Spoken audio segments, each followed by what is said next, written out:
In 2016, the feds say hackers targeted 21 states, Florida one of them. The presidential election season attack here unsuccessful. Cybersecurity experts telling us it was just a warm-up for the 2018 midterm and the upcoming presidential election in 2020. It's essentially impossible to protect a website from a nation state. I mean, you just can't do it. Jake Braun is a white hat hacker with the University of Chicago's Cyber Policy Initiative. The Russian intelligence MO is to go and probe first and then figure out what you learned and then come back later. And a lot of the Russia experts that I know, very senior level military officials and intelligence officials, are very concerned that 2016 was the initial probe of our systems, that they actually didn't intend to really change or hack. The U.S. government agrees. According to this report commissioned by the Senate and drafted by the CIA, NSA, and FBI, Russia is using, quote, cyber espionage and cyber-driven covert influence operations. Their goals to manipulate social media, sow discord, and undermine public faith in the U.S. democratic process. They would go after the easy parts to hack, the websites, which are far easier to hack and again are indefensible against the nation state. Or the voter registration database, which we already know that they hacked. And in the case of Illinois and Chicago, we're able to actually manipulate records. In 2016, Cook County in Illinois came under attack, announcing that its voter registration database was hacked. Delete a bunch of records or change names and addresses around, and you could wind up with 5 or 8 hour long lines on election day because everybody's name is screwed up in the voter file.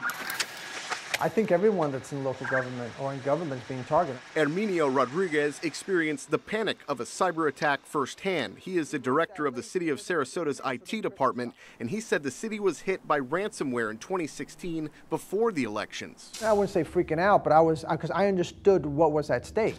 A city worker opened a phishing email. That attachment had a virus locking access to the city's own files unless Sarasota paid a $33 million ransom. It would have been an end-of-life moment. I don't think the city would have been able to recover.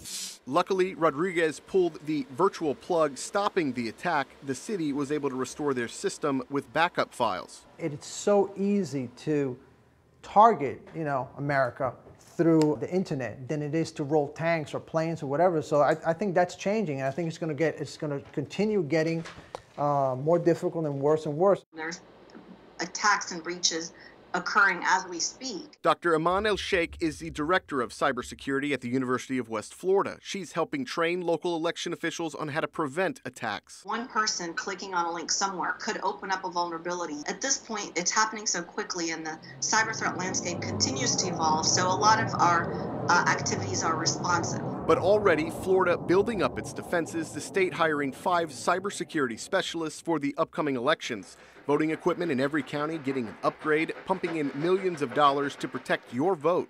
Nearly $2 million spent on a 24/7 monitoring system called Albert that identifies potential threats. More than $19 million in grant funding from the U.S. Election Assistance Commission, and the state kicking in another $15.5 million for election security. Putin is neither a Democrat nor a Republican. Right? He's an adversary of the United States. Braun not totally convinced any of that will thwart an attack. What we need to do that I don't think we've figured out yet is how do we make voters understand that their vote is safe even if we do get hacked?